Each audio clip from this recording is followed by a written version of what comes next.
And a citizen-led group in the Outer Banks wants more to be done about an old naval base, so they're putting more pressure on the federal government. It's been the source of serious pollution concerns since a stretch of Buxton's beach closed last fall.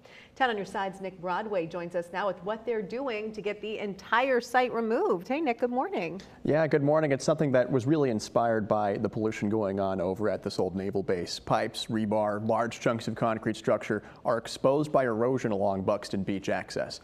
It's something we've been reporting to you since earlier this year, as officials there believe it might be leaking petroleum into the ocean. The Army Corps of Engineers is already in a months-long process of removing potential fuel sources at the site. But because of rules at the federal level, the Corps cannot remove the rest of the site. Now, this is ultimately what inspired neighbors to form the Buxton Civic Association.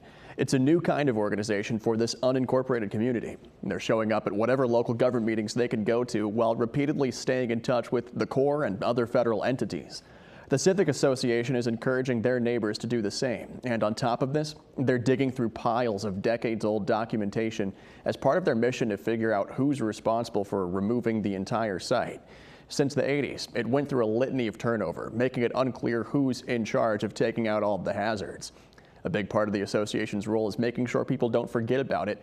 It literally gets buried in the sand as tides and winds change direction, now more hidden since the beach closed in September. But Heather Jeanette, one of its leaders, says that doesn't mean the hazards just go away.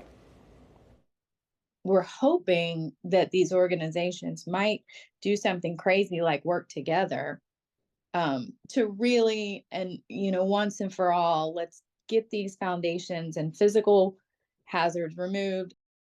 The Army Corps is still working on samples they took from the site earlier this summer. Their crews have since carried out a geophysical survey of the old base.